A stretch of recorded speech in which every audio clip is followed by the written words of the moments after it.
piano.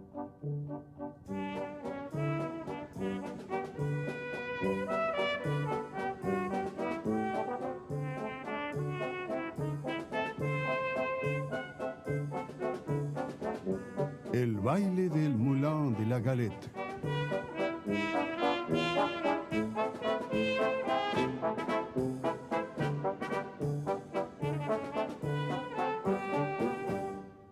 Pierre-Auguste Renoir.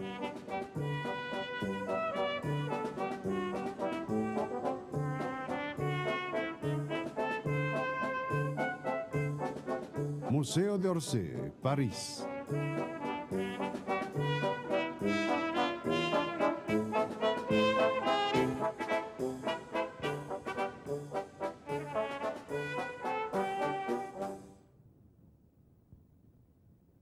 Abril de 1874. Los estudios del fotógrafo Nadar en el Boulevard de las Capuchinas. La primera exposición de jóvenes artistas intransigentes, contestatarios del salón oficial.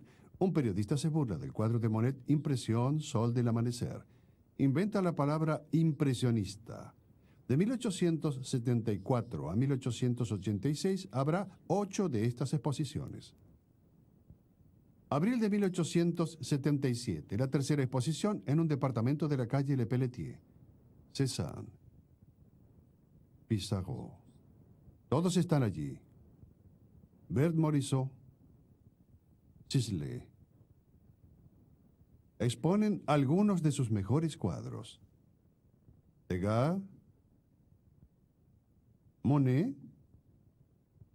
Aceptan de ahí en más la denominación impresionista. Caillebotte, el lote habitual de sarcasmos y de bromas, pero también muchas críticas positivas. Renoir. Al final de la exposición, para ayudar a Renoir, Gustave Caillebotte compra el baile del Moulin de la Galette.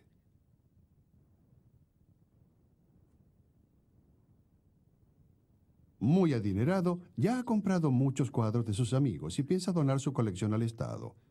Caillebotte muere en 1894, dejando más de 70 cuadros impresionistas. El Estado acepta solamente una parte de ellos, entre los que se encuentra la gran tela de Renoir.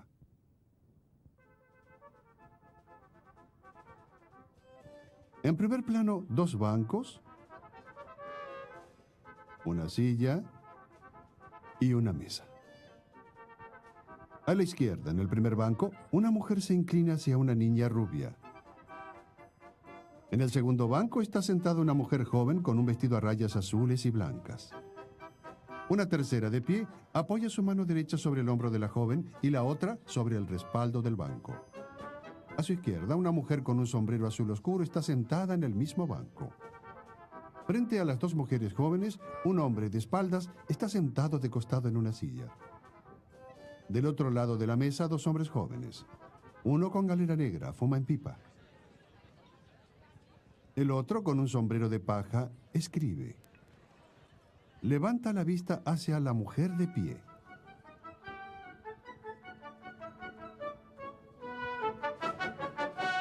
Detrás de ellos, 3 personajes. Una mujer con un sombrero amarillo de paja con una cinta roja y 2 hombres. Uno también con un sombrero de paja y el otro con galera. A su izquierda, una mujer apoyada en un árbol. Del otro lado del árbol, con una mano en el tronco, un hombre con sombrero de paja le habla. Más allá del árbol, una mujer sentada gira la cabeza hacia el grupo del primer plano. Muy cerca de ella, una pareja baila. En el centro, una segunda pareja. En la parte delantera de la pista de baile, otra pareja más. A su izquierda, al fondo, una pareja sentada en un banco. Y en el extremo izquierdo del cuadro, una quinta pareja bailando.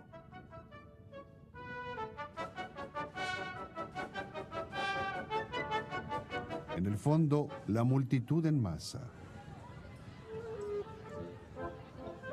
Una orquesta sobre un estrado.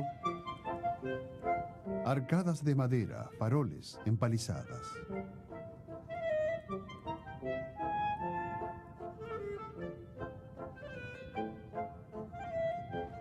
El cuadro está firmado abajo, a la derecha, debajo de la mesa. Renoir.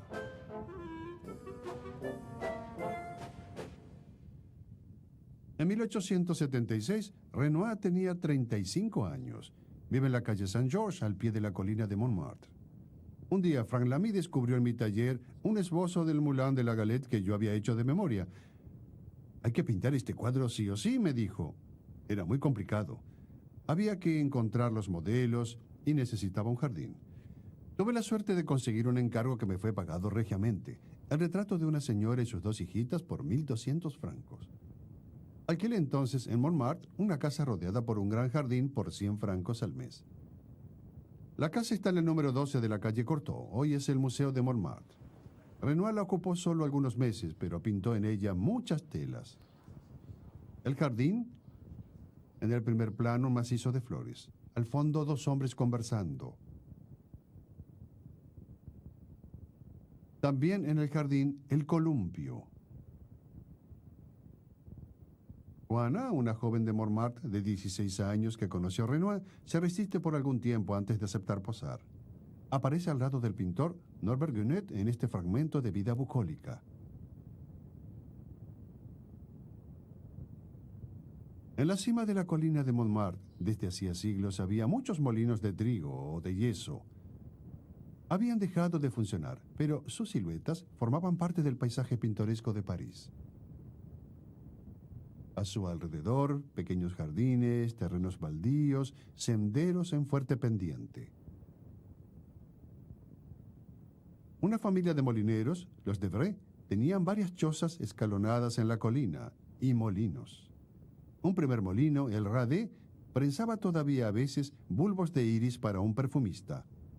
Otro, el Bluffin, ofrecía por 10 céntimos una vista excepcional del paisaje parisino. Los Devray habían abierto un café con jardines donde servían galletas y granadina. En el patio, en un nivel inferior, un hangar servía como salón de baile.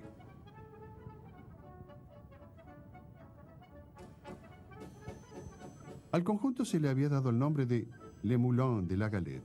En los meses cálidos, el estrado de la orquesta podía abrirse hacia el patio con acacias. Sus sillas rústicas, mesas y bancos pintados de verde rodeaban un espacio donde las parejas iban a bailar los domingos y feriados a partir de las 3 de la tarde. La iluminación a gas estaba asegurada por arañas y faroles que permitían prolongar la fiesta hasta la medianoche.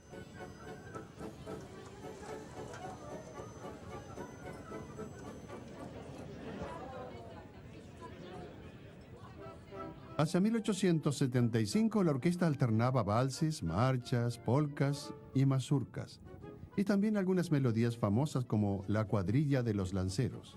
Muy cerca de la medianoche, el popurrí final retomaba algunos números, una farándula y una galopa, junto con el cuplé del adiós. En aquella época el baile era frecuentado por gente simple de la colina de Montmartre o de los barrios circundantes. También iban algunos pillos y muchachas de escasa virtud, y también pintores.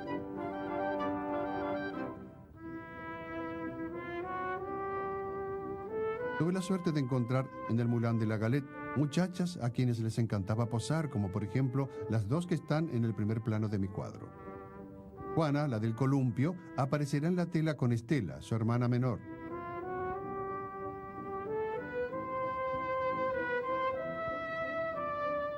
De espaldas, el pintor Frank Lamy. El hombre de la pipe galera es Norbert Guenet, que ya aparece con Juana en el columpio. El escritor del cuadro es Georges Rivière. Él describirá más tarde este verano de baile y de pinceles. También estaban Gervais, Corday, Lestringue, Lot y otros que aparecían bailando.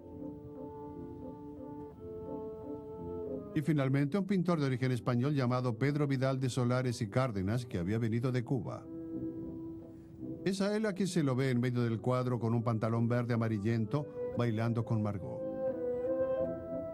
Marguerite Legrand, Margot, era una joven de los arrabales, con una boca sensual y dudosa reputación. Era muy inquieta y Renoir tuvo muchas dificultades para hacerla posar. Rivière da más información con respecto al baile. A esta tela la transportábamos todos los días de la calle Cortot al molino porque el cuadro fue pintado enteramente en el lugar. Esto tenía a veces sus inconvenientes. Cuando había viento, el gran marco amenazaba con salir volando como un bólido por encima de la colina. El cuadro mide 1,76 m por 1,32 m. Al hacer hincapié en esta anécdota, Rivière recuerda esa nueva exigencia de los pintores jóvenes. Como sus predecesores Corot, Boudin o Jonquin, quieren trabajar al aire libre, directamente sobre el motivo. De ahí en más, los vendedores de pinturas ponen a disposición de los pintores un material liviano y portátil. Renoir muestra entonces a su amigo Monet pintando en su jardín de Argenteuil. Con frecuencia los dos pintores se dedicaban a realizar sesiones conjuntas de pintura al aire libre. 1869, el balneario de la Grenouille, a orillas del Sena, en Croacia.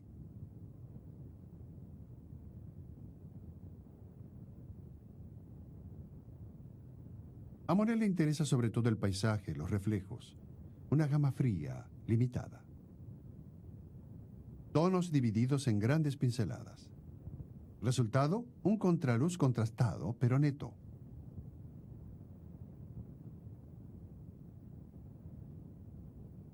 En cambio, a Renoir le interesan más los personajes y los animales, una gama más extensa, más cálida. Pequeñas pinceladas, colores entremezclados, fusionados incluso con la tela. La luz es difusa, los contornos menos netos. Los cuadros se pintaban rápido, en una luz cambiante. Los pintores, de regreso al taller, tenían que terminar un efecto, completar un detalle, integrar una zona de la tela. Esa era la razón por la cual la casa de la calle Cortot, con su jardín contiguo al taller, había seducido a Renoir. Las poses de los personajes del primer plano fueron, sin duda, trabajados en el jardín y retocados adentro. Renoir se va de la calle Cortot en octubre de 1876. Quizás termine el cuadro en la calle Saint-Georges algunos meses antes de la exposición de 1877.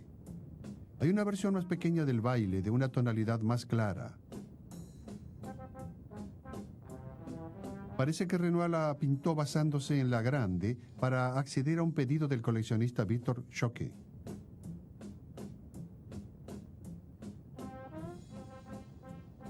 Renoir y sus amigos separan los matices en pinceladas netas para conservar la pureza del color y reproducir más bien las impresiones visuales que el contorno de las formas.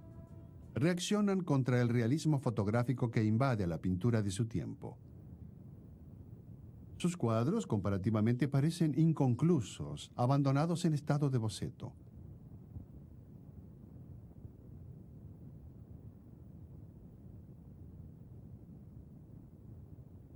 En el baile, Renoir va a llevar al extremo del paroxismo esta fragmentación de la forma con el hormigueo de las pinceladas. Aplicando estos principios en una superficie muy grande, hace caso omiso de todos los problemas y hace gala en este cuadro de su virtuosismo. El pintor usa un pincel flexible, bastante poco cargado con pintura al óleo, muy fluida por el agregado de esencia de trementina. Sobre la tela mezcla o superpone azules y verdes con pinceladas desordenadas para los follajes caídos de las acacias. Retoma la pincelada plumosa que ya había empleado con éxito en la Grenouille.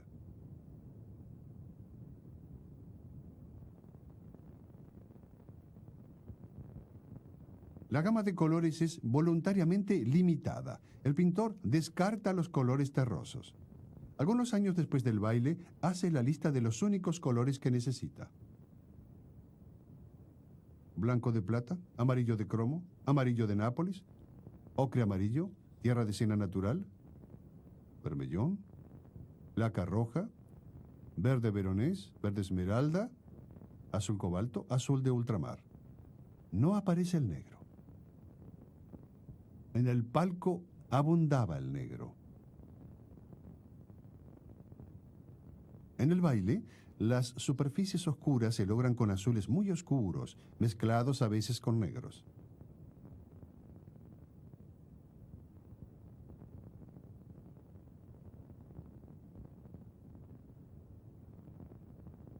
El azul, que en la pintura clásica servía sobre todo para marcar las lejanías, invade los primeros planos de los cuadros impresionistas como un componente fundamental de las sombras.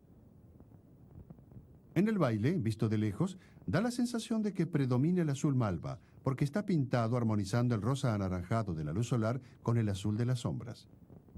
Estos colores, presentes en el suelo, a los pies de los bailarines, se vuelven a encontrar muy evidentes en el primer plano, en el vestido a rayas de Estela. Algunas pinceladas de rojo y de naranja hacen vibrar el conjunto de esta armonía azul.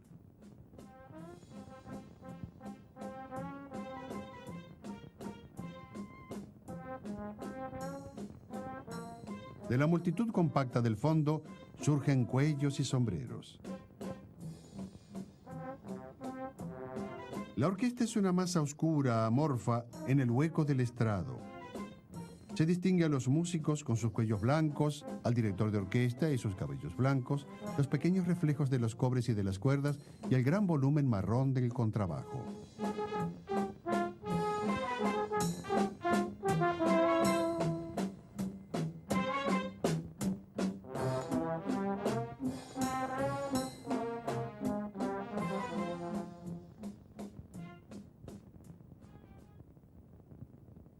La cara de Juana está tratada de una manera muy dulce, con pinceladas unidas. Algunos detalles están apenas dibujados: los ojos, las pestañas, las cejas y la boca. Tonos amarillos, rosas y verdes se funden unos en otros hasta alcanzar el malva. Los volúmenes del rostro solo están sugeridos por estas variaciones delicadas de los tintes claros. La mancha de luz solar en la cabellera produce destellos anaranjados fuertes.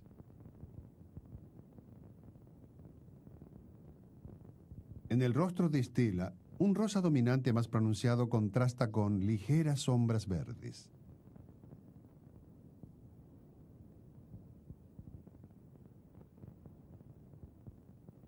Alrededor de estos dos rostros, muchos destellos de luz violentos, aros y un medallón en el primero. Una flor en el cabello y el aro en el segundo.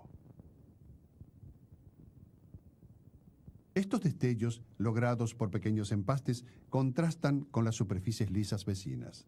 Los relieves refuerzan la sensación de realidad. De lejos se ve muy bien que son joyas y flores.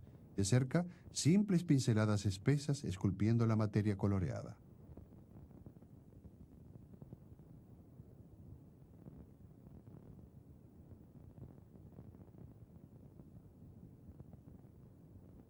Todo el primer plano está iluminado por racimos de manchas de luz solar filtrándose a través de los follajes.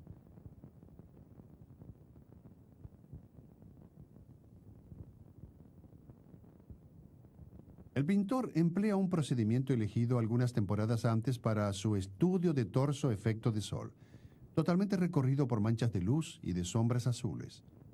Presentado en este año de 1876 en la segunda exposición impresionista, el torso disgusta a los críticos.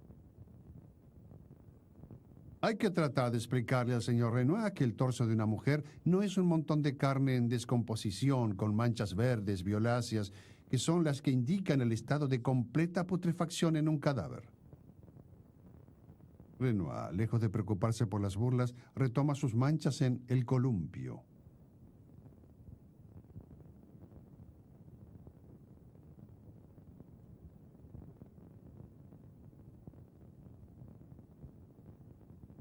Y vuelve a comenzar con El baile. El pintor hace en él una especie de demostración de los poderes de la luz. Las manchas son todas distintas porque son producidas por un haz de luz predominantemente amarilla sobre superficies de muy diversos colores. Violetas y malvas en el saco azul negro o en los cabellos negros. Rosas en los rostros de los dos hombres de la mesa.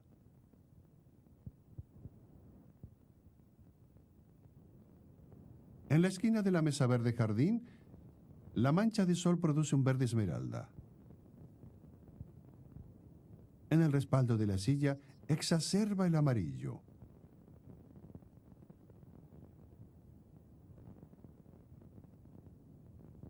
En la pista de baile, esas luces crean espacios fluidos. Los vacíos se convierten en materias móviles. Los volúmenes, por su parte, son vaciados de su materia por las pulsaciones de la luz.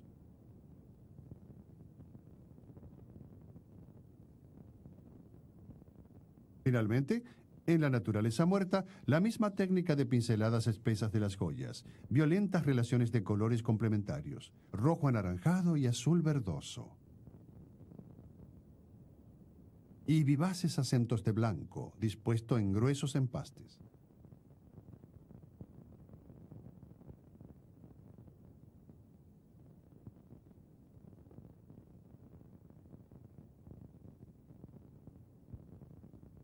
El espectador percibe más bien sensaciones coloreadas e impetuosas que imágenes bien definidas.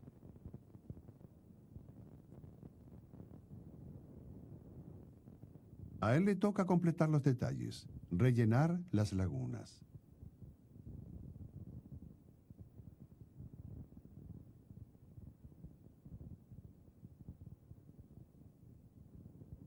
El colgante de tela del estrado sugiere un vago punto de fuga en los follajes de fondo. La línea del horizonte está situada entonces muy alta. La escena está presentada como si estuviera vista por un espectador bastante próximo a los personajes del primer plano, pero ubicado mucho más alto que ellos. La explicación de esta rareza se encuentra en los grabados de la época. En el fondo de los jardines y al costado de la pista de baile, una escalera subía hacia el segundo molino y hacia la plataforma de la que se podía admirar París.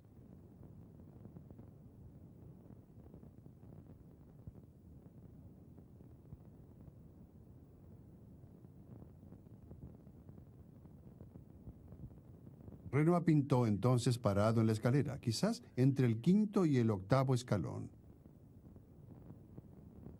Ubicado de esta manera, tenía una vista desde lo alto hacia las mesas y la pista. Y sobre todo, una visión oblicua que le permitía eliminar casi todos los puntos de referencia demasiado geométricos. Si hubiera estado en el eje de la pista, las líneas de faroles o de árboles y las arquitecturas del fondo le habrían impuesto demasiadas líneas de fuga. Si se hubiese colocado en el suelo del jardín, a la misma altura que sus amigos, estos últimos habrían cobrado demasiada importancia en el cuadro y le habrían ocultado una gran parte de la pista de baile.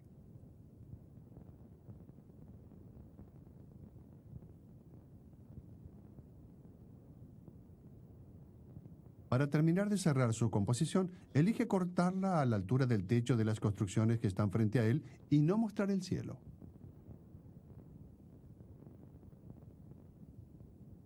Y también corta a los personajes en los bordes.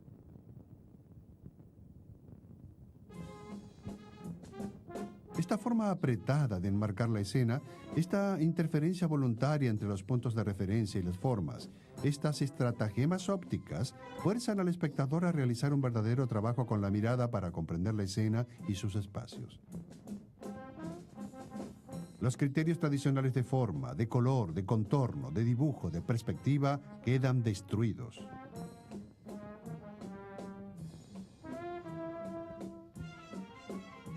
Atormentado, agitado, indeciso, Renoir no siempre daba a la imagen de sus personajes despreocupados. Hasta llegará a quejarse de la imprecisión de su técnica y de su pincelada impresionista que no tardará en modificar.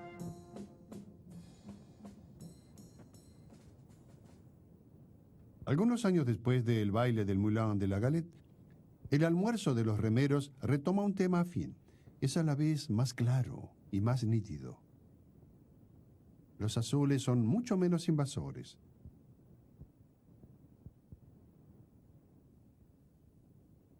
Renoir cambiará de estilo varias veces más todavía. Al instalarse a pintar en el Moulin de la Galette, Renoir se ubica en la tradición del Watteau de las fiestas galantes. La delicadeza melancólica del peregrinaje a la isla de Cítera anuncia los tornasoles del baile. Renoir había empezado como pintor de porcelanas con motivos del siglo XVIII. Seguía estando muy apegado a Watteau, a Boucher o a Fragonard.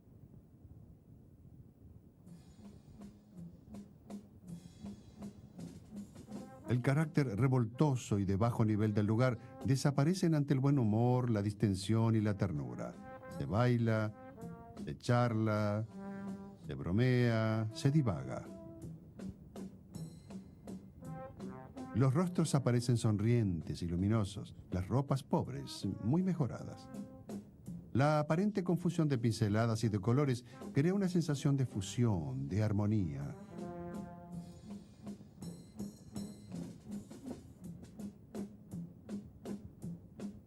Como en Watteau, todos se parecen como participando de una especie de juventud ideal. Y los personajes están en su mayoría relacionados por el intercambio de miradas.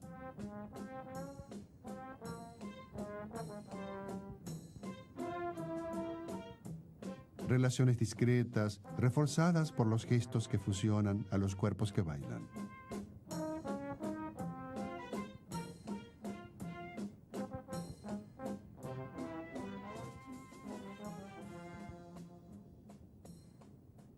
Ubicado en el centro de la tercera exposición impresionista, el baile parece pertenecer a esa misma corriente naturalista basada en la apología de la vida moderna o en los paisajes de París y de sus suburbios.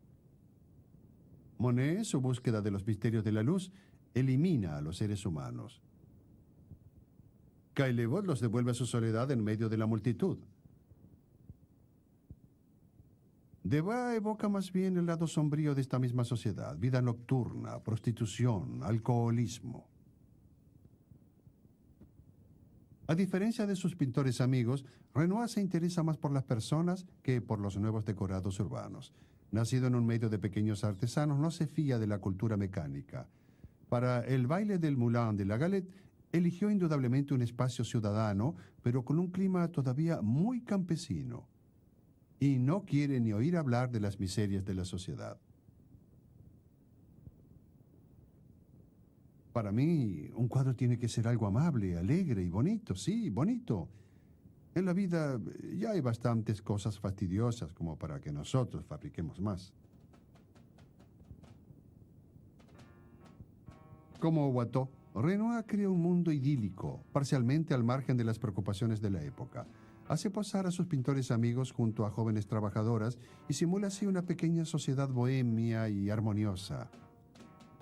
Enmarca su cuadro de manera de eliminar la fealdad del decorado, las acacias sin hojas, el molino desvencijado, los jardines hirsutos, los terrenos baldíos invadidos por barracas y bordeados por casuchas semiderruidas.